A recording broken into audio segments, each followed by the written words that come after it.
Sempre quando eu penso em culpa, e quando eu estou trabalhando esse tema com alguma pessoa no consultório, uma das coisas que eu costumo perguntar para a pessoa a seguinte pergunta é assim: se você é culpado, me diga qual é o seu crime. Porque todo mundo que tem uma culpa cometeu, supostamente, ou fez ou agiu de uma maneira errada, entre aspas, né? Porque isso às vezes é muito fantasioso, não é real. Então, assim, qual é o seu crime? E a gente começa a trabalhar muito na terapia nessa direção de descobrir qual foi o crime que eu cometi que me faz, ao longo da vida, me tornar um refém da minha culpa. E aí eu brinco e falo assim, porque até em crimes reais os condenados têm uma sentença que tem início, meio e fim. Em geral, você tem uma sentença e você já sabe qual vai ser. Geralmente, quando a gente está falando da culpa emocional, essa culpa emocional, ela não tem. Você, como assim? Você já está há anos lidando com isso e você... Quanto tempo mais você precisa para se livrar, né, do seu castigo, da sua culpa, né?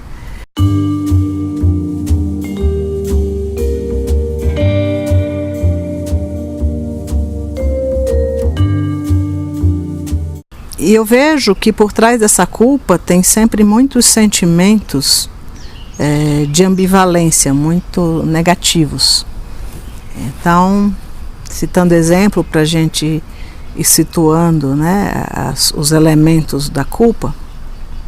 Então, por exemplo, uma vez eu cuidei de uma paciente que quando ela nasceu, a mãe morreu. E ela foi criada por uma parenta, né?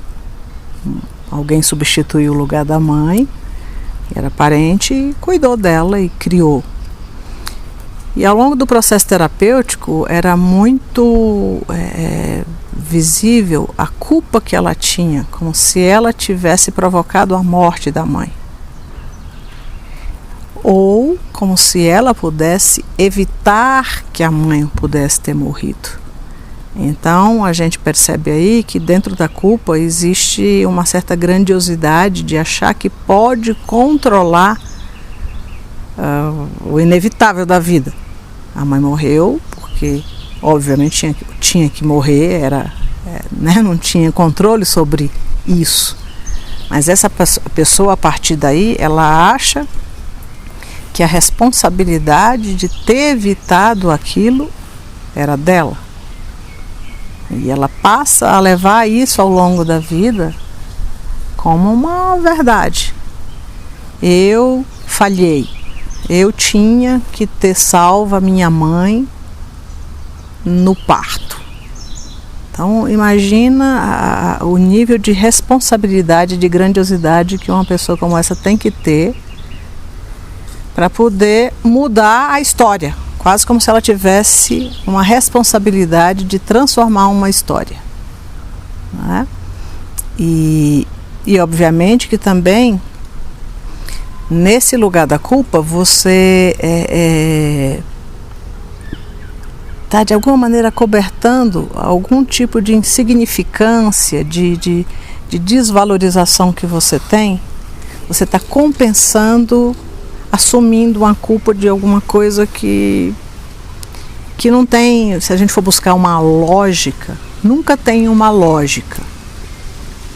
Ninguém se suicida por culpa de ninguém. A pessoa se suicida porque ela se suicida. Mas uma das coisas que o suicida provoca em quem fica na vida é culpa. É como se o suicida deixasse um recado assim: vocês agora vão sentir a mesma sensação de impotência que eu tive a minha vida inteira. E o preço que vocês vão pagar por essa minha ação é se sentir culpado o resto da vida, por não ter podido fazer algo para me tirar desse lugar de morrer. Então olha como tem um nível assim de responsabilidade jogado para o outro, como se o outro tivesse um poder, uma condição de definir quase o destino da outra pessoa ou de mudar os fatos da vida, né? Então geralmente as pessoas que se culpam, elas têm muito essa autoestima baixa, essa sensação de insignificância, de não merecimento, de menos-valia e de se achar impotente diante de certas coisas. Mas por quê? Porque isso tem raízes, às vezes até na própria cultura, né? Do que é certo, do que é errado. Por exemplo, uma paciente minha, ela falou assim: eu queria que a minha mãe morresse. E em seguida ela vira e fala assim: mas eu amo muito a minha mãe. Então, como se ela tivesse dois lados. E o lado onde se encontra a negatividade faz ela se sentir culpada. Ela não consegue separar os dois departamentos, dela poder ter a raiva dela e o amor dela. Não. Se eu sinto raiva, se eu tenho sentimentos negativos por minha mãe, é um crime, né? Então eu tenho que ser punida por isso, porque eu tenho sentimentos negativos, porque eu teria que só gostar dela. E de onde é que vem? De onde é que a gente aprende isso? Cultura, os dogmas, a religião, que ensinam que tem certo e errado. A moral, né? Todas essas regras rígidas, esses princípios rígidos de certo e errado, que emocionalmente são uma verdadeira cadeia. Então, quando você foge, né, desses dogmas, e a gente foi criado e foi educado, e a gente tem uma série de valores que a gente introjetou, que na hora que sai um pouquinho você culpa. Então não precisa de muita coisa para a gente se sentir culpado, basta só sair do padrão que é esperado, culturalmente esperado ou religiosamente esperado, que você já se sente culpado. Se você desejar alguém que é casado, você fica culpado, porque você não deveria desejar. Se você tem raiva de pai e de mãe, você é culpado, porque você deveria só amar, né? Se você deseja alguma coisa que alguém tem e você não tem, culpa de novo, porque você deveria ser uma pessoa destituída de interesses e respeitar que o outro tem e você não tem, e isso tudo é lindo. Então, se você for olhar, para a gente se livrar da culpa, a gente cai aonde? Na perfeição. Você não pode errar. Você não pode errar, você tem que ser grandioso, perfeito. A conduta, não existe espaço para o erro. E o que é erro? O que é erro nessa história?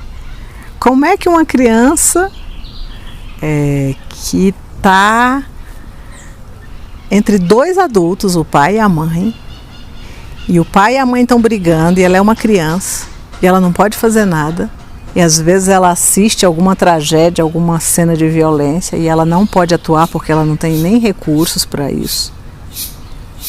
E ela se sente culpada de não ter protegido ou a mãe ou o pai, e na cabecinha dela, ela deveria, porque se ela tivesse entrado no meio daquela cena de violência naquele momento, aquilo não teria acontecido. Essa é a fantasia da criança. Se eu tivesse ido, não teria acontecido, né? Mas na verdade é totalmente irreal. Como é que uma criança vai resolver alguma coisa que ela nem tem recurso para aquilo? Então a herança que ela tem de uma cena como essa é culpa. Então eu já tive pessoas que, sempre muito extremados, são histórias mais extremadas, que o pai matou a mãe na frente da criança. E a criança cresce e, como adulto, se questiona: por que eu não salvei a minha mãe? Então, observa que a criança troca um sentimento de impotência por uma outra coisa, que é: eu tinha que salvar ela. Troca pela culpa. Então a culpa tem esse lugar, né? A culpa tem o lugar da raiva de você ter me colocado naquela situação onde eu não podia fazer nada. Então, por trás da culpa sempre tem uma raiva, tá?